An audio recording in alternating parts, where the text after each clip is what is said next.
Kultum Ramadan, Ngabi Bias, ngaji bahas ilmu bersama bimbingan Islam.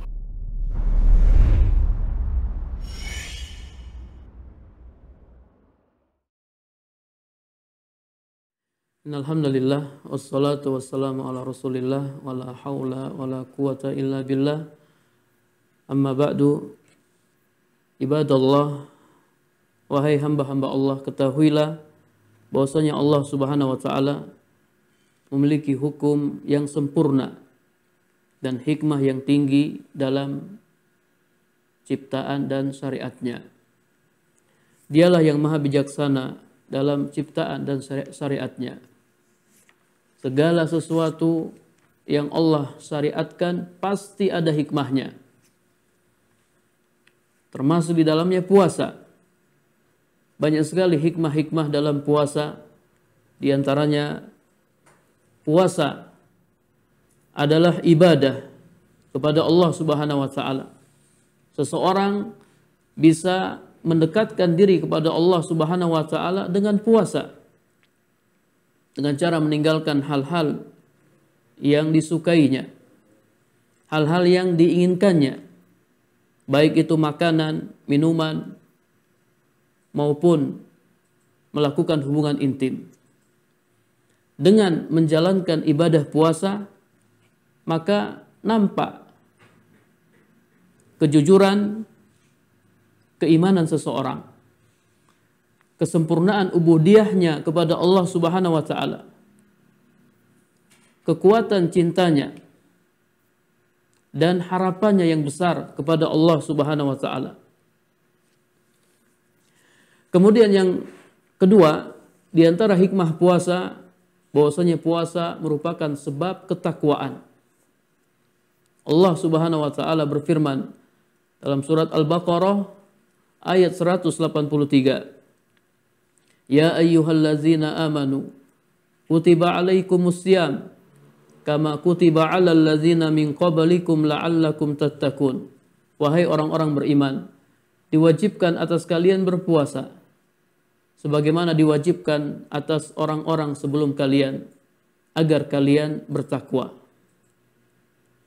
Pengertian takwa secara umum adalah melaksanakan segala perintah-perintah Allah dan menjauhi segala larangan-larangannya. Orang yang berpuasa diperintahkan untuk menjalankan perintah-perintah Allah Subhanahu wa taala dan menjauhi kemaksiatan-kemaksiatan.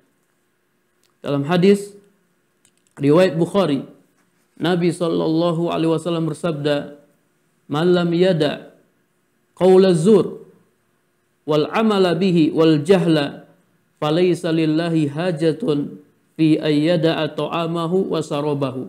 Siapa yang tidak meninggalkan perkataan dusta, perbuatan dusta atau perbuatan bodoh, maka Allah Subhanahu wa taala tidak butuh dengan puasanya.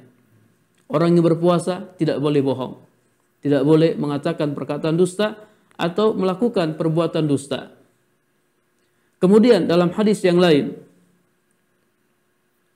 orang yang berpuasa dilarang membalas celaan orang yang mencelanya, orang yang mencacinya.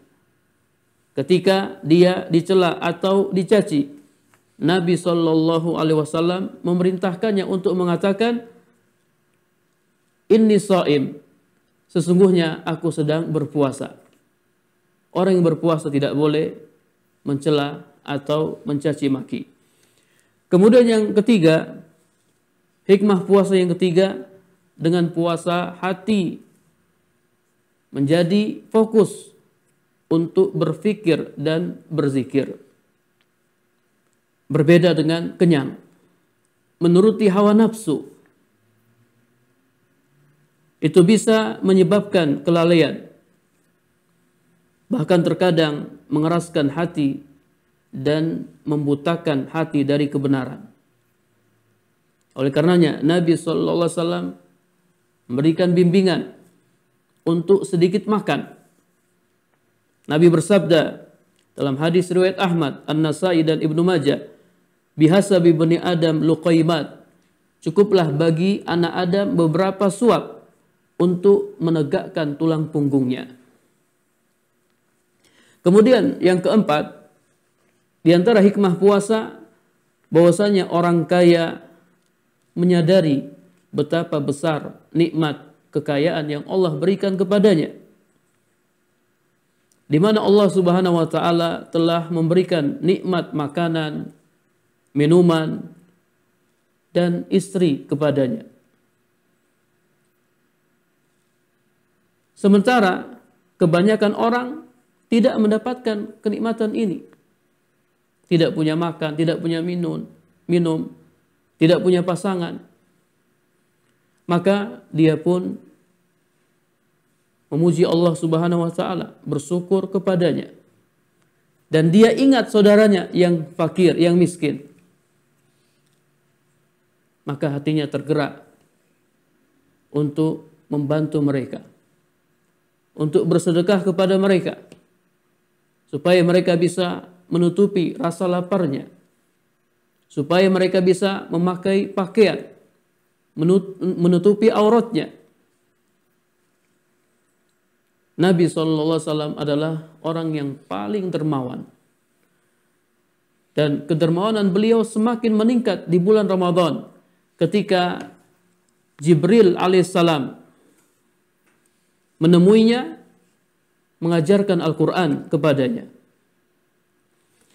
Kemudian hikmah puasa yang kelima, melatih mengendalikan nafsu, menguasainya dan memegangnya kuat-kuat sehingga ia bisa mengendalikan dan mengarahkannya ke arah kebaikan dan kebahagiaan.